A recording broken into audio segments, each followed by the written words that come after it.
Continuamos con más en Conexión B, análisis, entrevista. Vamos a seguir hablando de temas empresariales, economía y sobre todo finanzas personales. Belén Remes, asesora financiera y de seguros, el día de hoy de nueva cuenta nos trae un estudio muy interesante. Adelante, Belén, muy buenas tardes.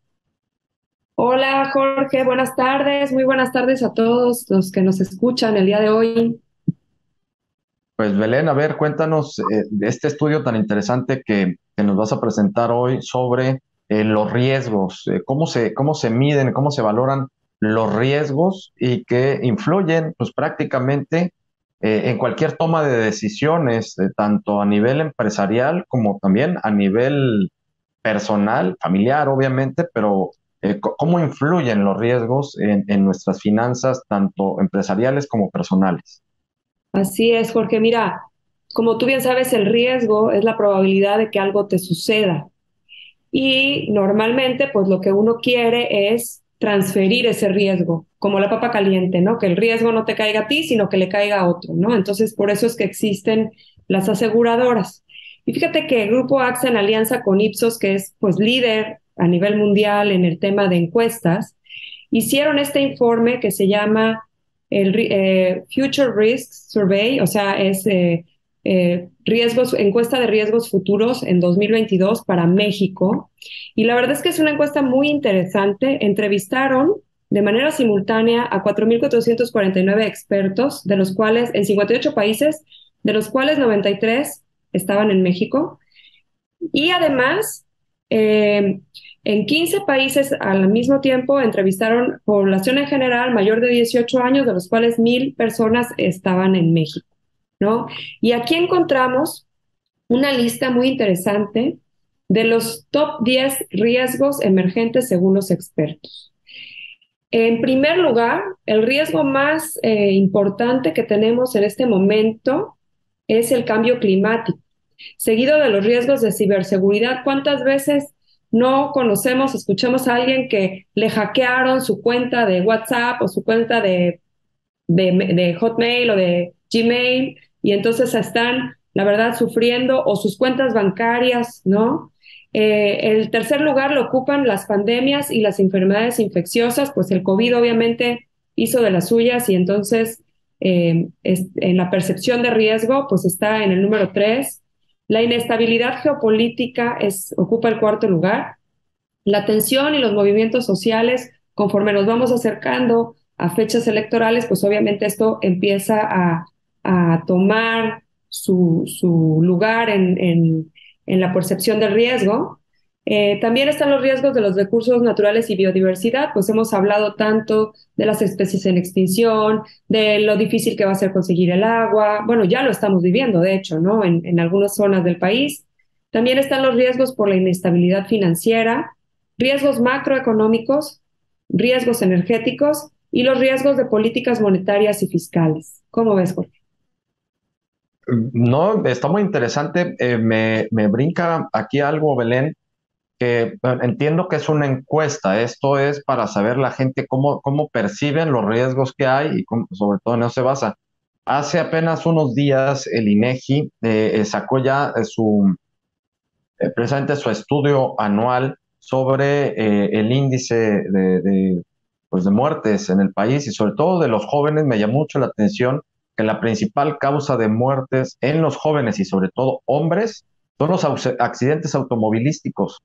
Entonces, Exacto. me llama muchísimo la atención cómo la gente no percibe esto, es decir, cómo que creo que responde a algo, que nos sentimos infalibles, que nos sentimos inmortales, y por eso no ponemos como uno de los principales riesgos un accidente automovilístico, ¿no? Y es la principal causa de muerte de los jóvenes en México. Exactamente, Jorge. Pues es que esto es para que te des una idea de que en la percepción del riesgo no está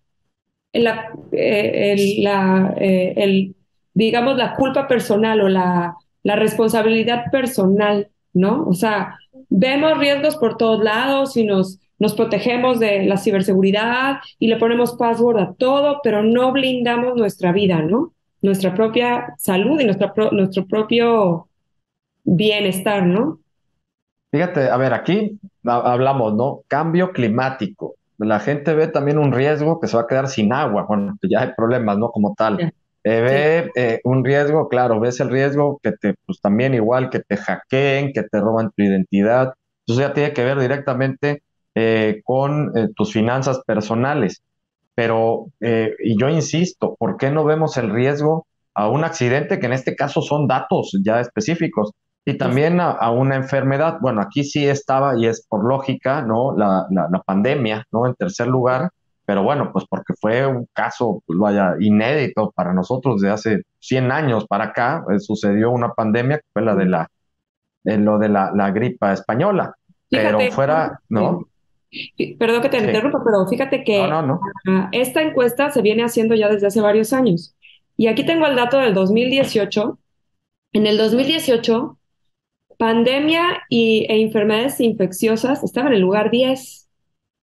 Ujú, No estaba en el radar tanto, ¿no? En el 21, en el 2020 subió al primer lugar, en el ujú, 21 bajó al tercer lugar y hoy por hoy está en el quinto lugar. Entonces, perdón, en el tercer lugar. ujú. Entonces, digamos que eso sí cambió con la pandemia, definitivamente, pues ahí se vio, ¿no? Pero eso habla muy en específico. Para mí habla muy específico del COVID, pero no habla de todos los demás riesgos que tenemos de enfermarnos. No por el COVID, no porque había COVID dejó de haber infartos o dejó de haber otro tipo de enfermedades, cáncer, o accidentes, ¿no? Accidentes automovilísticos o no automovilísticos, ¿no? Que las principales, y ojo, aquí también, Belén, en este mismo estudio también sale las principales causas de muerte en México son por, digo, aquí directamente de enfermedades, que bueno, sí fueron en este caso por COVID, pero ya de ahí vino por afecciones cardíacas y diabetes, ¿no? Es- Entonces, son una problemática de salud pública en México, y se me hace increíble que la gente no lo perciba así, porque hay que ver, este estudio es un estudio de opinión, es decir, es un estudio, es una encuesta que le preguntaron a las personas cómo veían los riesgos, para ellas cuáles son los principales riesgos, ¿no? Y por otro lado están los datos reales, objetivos de las instituciones encargadas para ellos, como es el INEGI. Exacto, exacto. Y son cifras, son datos duros, ¿eh? Y pues, como sabes, el INEGI también es un encuestador y sabe hasta cierto punto, pero a lo mejor no tiene tampoco la cifra completa. O sea, la cifra completa puede ser mayor. Claro, sí, sí, claro, porque ahí se tiene que compulsar también ya con la RENAPO, por ejemplo, el Registro Nacional de Población y las demás instituciones que traen los datos ya fidedignos, y es donde se hacen ya las compulsas y bueno, se arroja la cifra más certera, Belén. Pues está súper interesante de ver del número a la percepción y cómo pues de alguna forma no empata, y nos gustaría que para la siguiente entrega, Belén, pues nos pudieras dar una explicación más cerrada. Entonces, por ejemplo, cómo operan los seguros, ¿no? En este caso, que son las principales instituciones que nos pueden dar una certeza en nuestras finanzas personales, Belén. Exacto, exacto. Las aseguradoras a lo que se dedican es a aceptar el riesgo de los demás. Es más, las aseguradoras, como hablaba yo de la papa caliente, ¿no? Tú tienes el riesgo de fallecer o de un accidente automovilístico, como lo que hablábamos ahorita. Bueno, pues ese riesgo tú se lo transfieres a la aseguradora y la aseguradora lo tiene, pero la misma aseguradora se reasegura contra ese riesgo. O sea, es una papa caliente que tiene una cadena que se va pasando del cliente a la aseguradora y de la aseguradora a la reaseguradora, ¿no? Porque obviamente, pues es una papa caliente, ¿no? Y ahora sí que donde se queda, se quemó, ¿no? A ver quién la va a pagar, ¿no? Exacto, exacto. No, pues muy bien, Belén, realmente muy interesante este estudio, esta perspectiva que nos presentas. A la siguiente semana vamos a continuar platicando de ello, y bueno, pues también cómo se van empatando con otros factores, Belén. Como siempre, muchísimas gracias. No, hombre, gracias a ti, Jorge. Para quien quiera consultar este estudio, lo publiqué el día de hoy, bueno, lo compartí el día de hoy en mi cuenta de LinkedIn. Me encuentran como Belén Remes. Ahí les estoy compartiendo cada semana contenido de valor muy, muy interesante. Bueno, y también te pueden localizar en tus redes, ¿no? Sí, en todas las redes, en las principales redes, estoy como Belén Remes también. ¿Ok? Perfecto, Belén. Claro que sí, muchísimas gracias. Gracias, Jorge. Hasta luego. Muchas gracias a Belén Remes, asesora financiera y de seguros, el día de hoy hablando precisamente sobre economía y finanzas personales. Vámonos al corte, regresamos.